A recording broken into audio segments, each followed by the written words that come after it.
السلام علیکم ورحمۃ اللہ. ایک مرتبہ پھر حاضر خدمت ہے. ناظرین محترم، عامر آن لائن شروع ہو چکا ہے. تشریف فرمائیں جناب علامہ شبیر حسن میسوی صاحب السلام علیکم، جناب ابو انشا قاری خلیمان جاوید صاحب السلام علیکم، جناب مفتی محمد حنیف قریشی صاحب السلام علیکم، اور جناب ڈاکٹر اسحاق عالم صاحب السلام علیکم. ام المومنین سیدہ عائشہ صدیقہ رضی اللہ تعالی عنہا، طیبہ طاہرہ صدیقہ راضیہ مرضیہ فائزہ مخدومہ عالمہ فقیہہ، تو ان کی ذات گرامی پر ہم سحر کی نشریات میں بھی گفتگو کرتے رہے، اور ابھی بھی ہم آغاز یہیں سے لیں گے. اگر کوئی ریلیٹڈ کویشچن ہو تو آپ ضرور کریں. میں ڈاکٹر اسحاق عالم صاحب سے گزارش کروں گا کہ سیدہ عائشہ صدیقہ رضی اللہ تعالیٰ عنہ کی حیات پاک پر گفتگو فرمائیں. بسم اللہ الرحمن الرحیم نحمدہ ونصلی علی رسولہ الکریم اما بعد. حضرت عائشہ صدیقہ رضی اللہ تعالی عنہ یہ صدیق کی صدیقہ بیٹی تھیں. واہ واہ. اور اللہ تعالیٰ نے جن پر لگنے والی تہمت کو قرآن کریم کی آیات کے ذریعے سے دھویا، بے شک بے شک، اور اسے صاف کیا. 10 آیات برات سے 10 آیات نازل ہوئی، اور جن کی گود میں رسول اکرم صلی اللہ علیہ وسلم کا سر مبارک آخری وصال کے وقت آخری وقت تھا، اور جن کے حجرے کو رب کریم نے منتخب فرمایا آخری آرامگاہ کے لیے. یہ بہت سارے اعزازات ہیں جو اللہ سبحانہ و تعالیٰ کی طرف سے حضرت عائشہ صدیقہ کو عطا ہوئی. امت کی معلمہ تھی، صحابہ کرام کی معلمہ تھی. بے شک بے شک بے شک. حضرت ابو موسیٰ اشعری رضی اللہ تعالیٰ عنہ فرماتے ہیں کہ یہ ہو نہیں سکتا تھا کہ ہمیں قرآن و سنت کے بارے میں کوئی اشکال ہو، کوئی مسئلہ درپیش ہو، اور ہم حضرت عائشہ سے پوچھیں ہمیں وہاں سے جواب نہ ملے. یہ ہو نہیں سکتا تھا.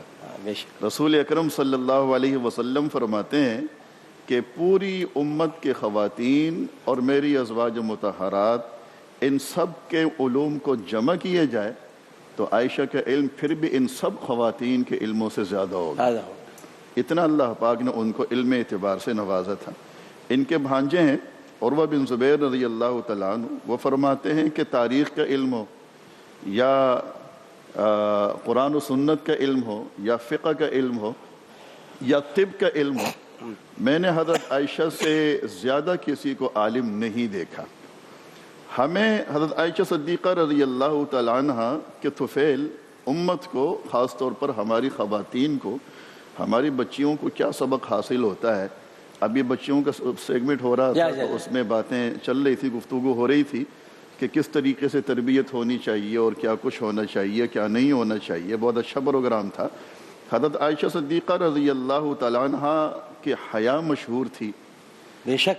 حضرت عائشہ صدیقہ رضی اللہ تعالیٰ عنہ سے جب رسول اللہ کا نکاح ہونے لگا تھا تو اس سے پہلے ترمذی شریف کی روایت ہے کہ حضرت جبرائیل تشریف لائے اور ریشم کے سبز کپڑے میں آپ کی صورت لے کر آئے اور فرمائے کہ یہ حاضی زوجتک فی الدنیا والآخرہ، کہ دنیا اور آخرت میں آپ کی بیوی ہوگی، اور آپ کو بشارتیں سنائی گئیں. رسول اکرم صلی اللہ علیہ وسلم آپ سے بہت زیادہ محبت فرماتے تھے. تو ہمیں آپ کی زندگی سے نصیحت کیا حاصل ہوتی ہے، سبق کیا حاصل ہوتا ہے. رسول اکرم صلی اللہ علیہ وسلم کی ازواج مطہرات نے آپ کی بہت زیادہ خدمت فرمائی، لیکن حضرت عائشہ کے گھر میں باوجود اس کے کہ حضرت بریرہ موجود تھیں جو آپ کی کنیز تھیں، آپ کی خادمہ تھیں، گھر کے کام کاج وہ کیے کرتی تھی، لیکن ایک بیوی ہونے کے ناطے رسول اکرم صلی اللہ علیہ وسلم کے ذاتی تمام کام حضرت عائشہ خود اپنے ہاتھوں سے کرتی تھی. یعنی آپ کے لیے مسواک دھو کر پیش کرنا، سوتے وقت آپ کے سرانے پانی رکھنا، آپ کا بستر ٹھیک کرنا، آپ کے بالوں میں کنگھی کرنا وغیرہ وغیرہ. آپ بھی چھٹیاں باندھا کرتے تھے ان کی. جی آپ بھی ان کے والد. تو یہ ذاتی جتنے کام ہوتے تھے یہ سارے کام حضرت عائشہ خود فرماتی تھیں. میں نے خاتون کو سنا، وہ ایک بچی کی شادی ہونے لگی تھی تو اس خاتون نے اس بچی کو نصیحت یہ کی کہ آنے والے وقتوں میں تمہاری بچیاں ہوں تو اپنے شوہر کے کام تم نے اپنے ہاتھوں سے خود کرنے، اپنے بچیوں سے بھی نہیں کروانے. اس میں بڑی باریکی ہے اگر کوئی شخص اس کو سمجھنے کی کوشش کرے کہ میاں اور بیوی کا آپس میں جو تعلق اور رشتہ ہوتا ہے وہ محبت کا ہوتا ہے. اگر بیوی یہ چاہتی ہے کہ میرے میاں مجھ سے بہت زیادہ محبت رکھیں تو ان کے ذاتی کام وہ از خود کریں اور خود اس میں پیش ہوں. حضرت عائشہ صدیقہ رضی اللہ تعالیٰ عنہ کے اوپر جو تہمت لگی تھی میں اس کے حوالے سے ایک دو باتیں کر کے اس کے بعد اپنی گفتگو ختم کر دیتا ہوں. رسول اکرم صلی اللہ علیہ وسلم بہت زیادہ اس پر رنجیدہ تھے, آپ غمگین تھے, بہت قبیلہ خاطر تھے, بہت. صحابہ کرام میں جرت نہیں ہو پا رہی تھی کہ آپ کی خدمت میں جا کر کچھ بول سکیں, آپ کو تسلی دے سکیں. ایسے موقعوں پر حضرت عمر بن خطاب رضی اللہ تعالیٰ عنہ تھوڑی سی پہل فرماتے تھے اور تشریف لے کر کچھ گفتگو فرما لی. واقعی عیلہ میں بھی وہ انہوں نے پہل فرمائی تھی, وہی گئے تھے اوپر. جی ہاں بالکل. تو وہ قریب تشریف لے کر گئے اور رسول اکرم صلی اللہ علیہ وسلم سے بہت ادب سے احترام سے سلام کیا, بیٹھے. اور اب آپ کا وہ غم ہلکا کرنا تھا, اس کو کم کرنا تھا. اس کے لیے حضرت عمر رضی اللہ تعالیٰ عنہ نے دریافت فرمایا کہ اللہ کے رسول مجھے یہ بتائیں کہ آپ نے حضرت عائشہ سے شادی خود اپنی مرضی سے کی تھی یا اللہ سبحانہ و تعالیٰ کی رضا اور ان کے حکم سے کی تھی؟ تو رسول اللہ نے فرمایا کہ یہ تو اللہ تعالیٰ کا حکم تھا, چونکہ رسول اللہ خود بھی فرماتے ہیں کہ خواب میں مجھے نظر آتی تھی. تو حضرت عمر نے عرض کیا کہ اللہ کے رسول کیا بات ہے کہ ہمیں اپنی بچیوں کی شادیوں کے لیے اچھے پاک صاف دامن شوہر مل جاتے ہیں, تو کیا اللہ پاک کو حضرت آپ سے شادی کرانے کے لیے پاک صاف وہ عورت خاتون نہیں ملی؟ رسول اللہ کا غصہ, آپ کا غم کافی ہلکا ہوا. پھر آپ نے دوسرا سوال یہ کیا کہ اللہ کے رسول یہ بتائیں کیا آپ کے جسم مبارک پہ کبھی کوئی مکھی بیٹھی ہے؟ حدیثوں میں اس کے ذکر آتا ہے باقاعدہ, کیا آپ کے جسم مبارک پہ کبھی کوئی مکھی بیٹھی ہے؟ ہم نے تو نہیں دیکھا. رسول اللہ نے فرمایا کہ عمر کبھی نہیں بیٹھی. تو اے اللہ کے رسول جب گندی مکھی آپ کے جسم مبارک پہ نہیں بیٹھ سکتی تو آپ کے بستر پر ایک ناپاک لڑکی خاتون کیسے آ سکتی؟ معاذ اللہ, معاذ اللہ. تو یہ اللہ سبحانہ و تعالیٰ کی طرف سے آپ کو ایک پاک صاف ستھری لڑکی عطا ہوئی. جو لوگ الزام تراشیاں کرتے ہیں ان کی باتوں کے اوپر کان نہ دھریں, ان کو نظر انداز کر دیں, بالکل غلط باتیں ہیں. روایات میں آتا ہے کہ رسول اللہ نے جب یہ باتیں سنی تو آپ کو کافی تسلی ہوئی, اور وہ جو آپ کا ایک غم تھا, آپ کی پریشانی کسی کیفیت تھی, وہ کیفیت کافی کمزور ہو گئی, بالکل ختم ہی ہو گئی. اور پھر صحابہ کرام قریب تشریف لائے اور پھر صحابہ کرام سے کافی گفتگو ہوتی رہی. بہرحال حضرت عائشہ صدیقہ رضی اللہ تعالیٰ عنہ امت کی بہت عظیم خاتون ہے. میں اپنی بچیوں سے اور خواتین سے یہ عرض کرنا چاہوں گا کہ ہم مردوں کے لیے مشعل راہ ہیں. حضرت ابوبکر صدیق, عمر فاروق, عثمان بن عفان, علی المرتضیٰ, حضرت حسنین, حضرت بلال حبشی, یہ صحابہ کرام. خواتین کے لیے حضرت عائشہ, حضرت خدیجہ, بی بی سمیہ, بی بی حفصہ رضوان اللہ تعالی علیہم اجمعین. تو ان کو چاہیے کہ ان خواتین سے کچھ سیکھیں, کیونکہ ہمارے گھروں کا ماحول بہت زیادہ بگڑا ہوا ہے, خاص طور پر خواتین کی طرف سے یا مردوں کی طرف سے بھی. کچھ روز پہلے بھی بات ہوئی تھی کہ گھر میں شوہروں کی خدمت ہونی چاہیے, حضرت بی بی فاطمہ رضی اللہ تعالیٰ عنہ کے حوالے سے. اور اس وقت یہ بات بھی ہمارے موضوع بحث بنی تھی کہ ماں باپ باقاعدہ سپورٹ کرتے ہیں بچیوں کے پیچھے کہ ساس سسر کی خدمت نہیں کرنی, باقاعدہ مولویوں کے پاس آ کر. بچیوں کے ماں باپ ویسے نہیں رہے, میں آپ کو بتا رہا ہوں. جی ہاں بالکل بالکل آپ صحیح کہہ رہے ہیں, طلاق پر آ جاتے ہیں, دے دیں جی. میری آج صبح بھی گفتگو ہوئی تھی تو اس وقت میں نے عرض کیا کہ ہماری بچیوں کے گھر اجڑنے میں عموماً ماں باپ کا ہاتھ ہوتا ہے. تو ہمیں اپنے بچیوں کے حوالے سے کافی سمجھنا ہوگا اور اس کی حساسیت کا اندازہ. آج کل میں آپ کو یہ بھی بتاؤں, میں یہ نہیں کہ میں چونکہ مردوں سے بات کر رہا ہوں, لیکن آج کل پھر بھی شوہر کچھ بہتر مل رہے ہیں, بچیوں کو خود خراب ان کے گھر والے کر رہے ہیں. اور میں نے دیکھا وہ خدمت کے پہلو سب ختم ہو چکے ہیں, اب کچھ نہیں ہوتا. اب تو اپنی زندگی سب جی رہے ہیں, سب کے ہاتھ میں اپنا ایک موبائل ہے, اپنی ایک الگ دنیا ہے. جی ہاں, اپنا انسٹاگرام ہے, اپنا اپنا وہ کیا کہنا ٹویٹر ہے, اپنا فیس بک ہے, اپنی سب زندگی ہے, اس میں جی رہے ہیں سب. جی میسفی صاحب, بلکہ پہلے خالد صاحب مان جائیں. جی جزاک اللہ ڈاکٹر صاحب. مجھے خالد صاحب یہ بھی ذرا بتا دیجیے گا, چونکہ بہت ساری باتیں تو نے بھی کہیں, ایک وہ واقعہ ضرور اس میں بتا دیجیے گا تاکہ لوگوں کو, کہ حضرت عائشہ نے ساری زندگی حج کی ہے اپنے, لیکن وہ حجر اسود کے پاس نہیں جاتی تھیں اپنے پردے اور اپنے اس کی وجہ سے، کیونکہ وہاں ٹکراؤ اور اس کی کیفیت ہوتی ہے. ہم نے آج دیکھا ہے حج کے موقع پر یا کچھ خواتین جھپٹنے کی کوشش کرتی ہیں، جاتی ہیں اور وہاں سے جسم بھی ٹکراتے ہیں، ایک عجیب سے ہوتے ہیں، وہ دور سے استلام کر لیتی تھیں. وہ یہ ضرور بتائیے گا تاکہ ایک نصیحت کا پہلو بھی آ جائے. جزاک اللہ. پہلی بات تو یہ ہے ڈاکٹر صاحب کہ سیدہ عائشہ صدیقہ رضی اللہ تعالی عنہ وہ خوش نصیب خاتون ہیں جنہوں نے اپنے گھرانے میں آنکھ کھولی تو ماں باپ دونوں مسلمان ہو چکے تھے اور ان کی تربیت بالکل اسلامی طرز زندگی کے ساتھ ہوئی. پھر جوانی میں قدم رکھا تو جوانی میں قدم رکھتے ہی نبی کریم صلی اللہ علیہ وسلم کے گھر میں تشریف لے آئی. سیدہ خدیجہ رضی اللہ تعالی عنہا کے بعد یہ پہلی خوش نصیب ہیں جن سے اللہ کے رسول نے سیدہ خدیجہ کے بعد ان کا انتخاب کیا اور ان سے نکاح ہوا. اور پھر یہ پہلی خاتون ہیں جو رسول اللہ صلی اللہ علیہ وسلم کے عقد میں جتنی بھی امہات المومنین آئیں ان میں کوئی بیوہ ہوتی تھی، کوئی مطلقہ ہوتی تھی. یہ پہلی خوش نصیب تھیں جو کنواری حالت میں نبی کریم صلی اللہ علیہ وسلم کے خانوادہ میں داخل ہوئی. اور جیسا کہ ڈاکٹر صاحب نے بھی کہا کہ خواب میں 2 مرتبہ، خود بخاری شریف میں موجود ہے کہ ریشمی غلاف میں ایک تصویر لپیٹ کے لاتے تھے اور رسول اللہ صلی اللہ علیہ وسلم کو دکھاتے اور فرماتے کہ یہ آپ کی بیوی ہونے والی ہیں. تو آپ فرماتے اگر اللہ کا فیصلہ ہے تو ضرور ہوگا انشاءاللہ. تو جب آپ کی شادی ہوئی تو آپ نے حضرت عائشہ کو یہ بات بتائی کہ عائشہ تمہاری شادی سے پہلے اللہ نے تمہاری صورت مجھے 2 مرتبہ دکھائی. سوئچنگ اچھی نہیں ہو رہی، جو بھی سوئچنگ پہ بیٹھا ہوا ہے وہ ایک ہی، اور بھی لوگ بیٹھے ہیں وہ توجہ سن رہے ہیں، ان کو بھی دکھائیں. پی ٹی وی کی سوئچنگ چل رہی ہے. جی.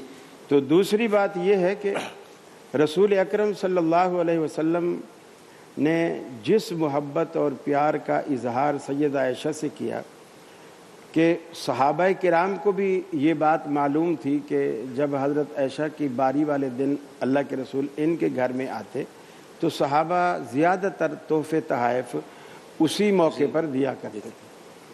اور دیگر ازواج مطہرات کو یہ بات تھوڑی سی گراں گزرتی تھی اور انہوں نے سب سے پہلے حضرت ام سلمہ کو اور پھر حضرت فاطمہ رضی اللہ تعالی عنہ کو اور پھر حضرت زینب رضی اللہ تعالی عنہ 3 الگ الگ دفعہ بھیجا کہ پہلے حضرت ام سلمہ سے کہا کہ آپ رسول اللہ صلی اللہ علیہ وسلم سے درخواست کرو کہ وہ صحابہ کرام میں واعظ فرمائیں کہ میں جب بھی جہاں جس کے گھر میں بھی ہوں تو تمہیں جو تحفہ بھیجنا ہے تو عائشہ کی گھر کا انتظار نہ کیا کرو، بھیج دیا کرو.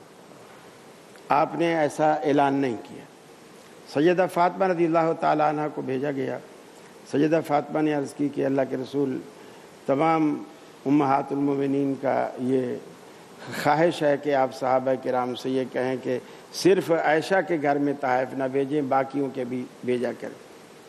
آپ نے فرمایا بیٹی کیا تو اس کو پسند نہیں کرتی جسے میں پسند کرتا ہوں؟ کہا بابا جی بالکل میں پسند کرتی ہوں. تو آپ نے فرمایا پھر عائشہ مجھے پسند ہے، عائشہ مجھے پسند ہے. گویا میں صحابہ کرام کو ان کے ساتھ اگر کوئی حسن سلوک ہوتا ہے تو میں ان کو روک نہیں سکتا ہوں، یہ ان کا اپنا نصیب ہے. لیکن میں نے کسی کو کہا بھی نہیں کہ تم تحائف اس وقت بھیجو کہ جب میں لوگوں کا اپنا انتخاب اپنا ذوق. پھر حضرت زینب رضی اللہ تعالی عنہا کو بھیجا گیا جو آپ کی پھوپھی ذات بہن. انہوں نے آ کر کے کہا کہ تو پھر آپ نے ان کو وہی الفاظ کہے جو کسی موقع پر آپ نے حضرت عائشہ سے حضرت خدیجہ کے بارے میں کہے تھے. حضرت عائشہ نے جب حضرت خدیجہ کے بارے میں کہا تھا کہ وہ تو فوت ہو گئی ہیں، وہ فوت ہو گئی ہیں اور آپ ابھی تک انہیں یاد کرتے ہو، اور اس کے بعد اللہ نے آپ کو کتنی بیویاں دی. آپ نے فرمایا عائشہ خدیجہ کے بارے میں مجھے تکلیف نہ دو، اللہ نے اس کی محبت مجھے پلا دی، مجھے پلا دی. یہی جملہ پھر آپ نے حضرت زینب سے حضرت عائشہ کے لیے کہا تھا، مجھے عائشہ کے بارے میں تکلیف نہ دو. اور کئی دفعہ آپ نے اپنی دعا میں یہ کہا کہ یا اللہ تو نے جو تمام ازواج کے مابین عدل کرنے کا حکم دیا ہے وہ میں عدل پورا کرتا ہوں. عائشہ کے معاملے میں نہیں، عدل پورا کرتا ہوں، لیکن میرا دل میرے ہاتھ میں نہیں ہے، میرا دل تیرے ہاتھ میں ہے.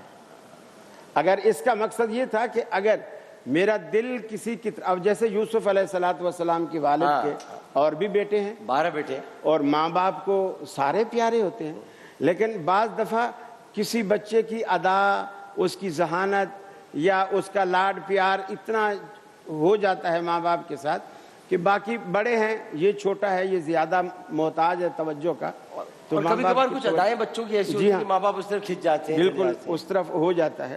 لیکن اس میں یہ بھی ہے کہ باقی بھائیوں سے ماں باپ اس چیز کو چھپا کے رکھیں، ہاں ہاں اگر ظاہر ہو جائے الگ ہاں، بات تو ہے، پھر لیکن خود سے نمایاں نہ نہ کریں، نہ کریں کریں۔ تاکہ باقی بھائیوں کے دل میں بالکل صحیح، حسد پیدا نہ ہو۔ صحیح فرمایا، صحیح فرمایا۔ سیدہ عائشہ صدیقہ رضی اللہ تعالیٰ عنہ فرماتی ہیں کہ جب بنی مستلق کے غزوہ سے میں واپس آئی اور صفوان جو ردیف قافلہ تھا وہ بعد میں آئے، اور میرا رات کو ہار تلاش کرتے کرتے قافلہ وہاں سے یہ سمجھا کہ میں اونٹ کے ہودج میں بیٹھ گئی ہوں، اور میں ہلکی پھلکی تھی، انہوں نے ہودج اٹھا کے اوپر رکھ دیا، قافلہ روانہ ہو گیا۔ میں بعد میں آئی، میں نے دیکھا قافلہ جا چکا ہے، تو میں ادھر ادھر بھاگنے کی بجائے یا قافلے کا پیچھا کرنے کی بجائے میں اسی درخت کی ٹیک لگا کے بیٹھ گئی کہ اگر قافلے والے کو بھی پتہ چلے گا تو وہ تلاش کرنے واپس ادھر ہی آئیں گے۔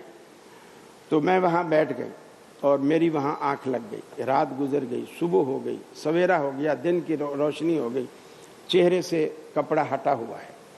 صفوان جو ردیف قافلہ تھے اس کی ذمہ داری یہ ہوتی تھی کہ قافلے کی کوئی گری پڑی چیز ہے تو وہ اس کو اٹھاتے ہوئے آئیں۔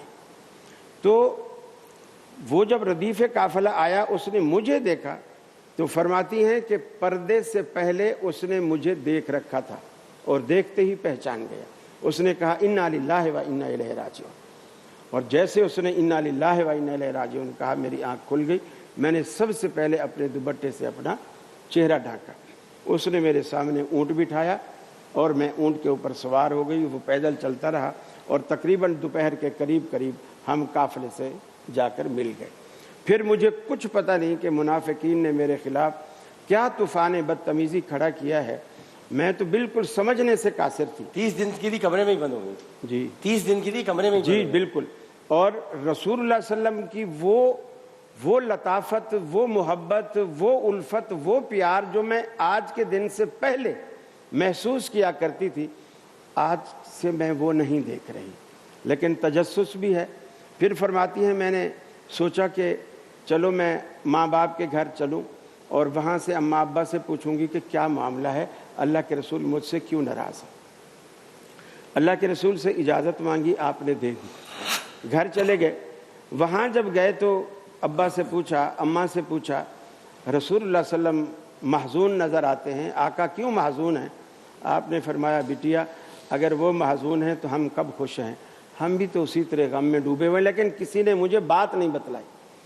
فرماتی ہیں کہ ایک دن میں مستہ کے ساتھ باہر ہوائج انسانی کے لیے گئی، اور جب واپس آ رہی تھی تو مستہ کا پاؤں پھسلا تو کہنے لگے، انہوں نے اپنے بیٹے مستہ کو بد دعا دی اور کہا کہ مستہ جو ہے وہ اس کا ستیہ ناس ہو، اس طرح کے جملے جس طرح عرب کہا کرتے تھے ویاکا کے الفاظ۔ تو حضرت عائشہ فرماتی ہیں تو نے کیوں بیٹے کو برا بھلا کہہ رہی ہے، وہ اچھا بھلا تو ہے، اچھا دیندار آدمی ہے۔ تو مستہ نے کہا عائشہ آپ کو معلوم نہیں اس نے تیرے خلاف کس قدر طوفان بدتمیزی کھڑا کیا ہوا ہے۔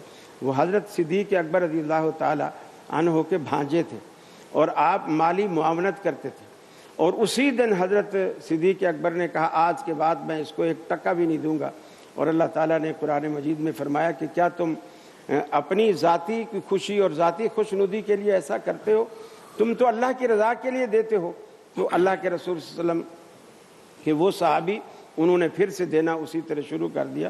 تو حضرت عائشہ فرماتی ہے اب تو رو رو کے میرا برا حال ہو گیا، میں پورے آپ نے 30 دن کہا لیکن میرے نالج میں پورا 1.25 مہینہ ہے، یعنی 40 دن آپ مصلے پر لگی رہیں، اور آپ کی بیماری میں سر کے بال بھی جھڑنے لگے، اور اللہ کے رسول 40 دن بعد آج پہلی دفعہ میرے دروازے پر دستک دی، اور امی جی نے اٹھ کر دروازہ کھولا اور دیکھا تو باہر یہ بلکہ یوں کہنا چاہیے کہ جیسے رات کی کالی گھٹاؤں میں 14ویں کا چاند باہر آتا ہے، اس طرح رسول اکرم کا رخ انور دروازے کے باہر آپ کو نظر آیا، اور وہ جب اندر تشریف لائے اور پہلا جملہ یہی بولا میری عائشہ کہاں ہے۔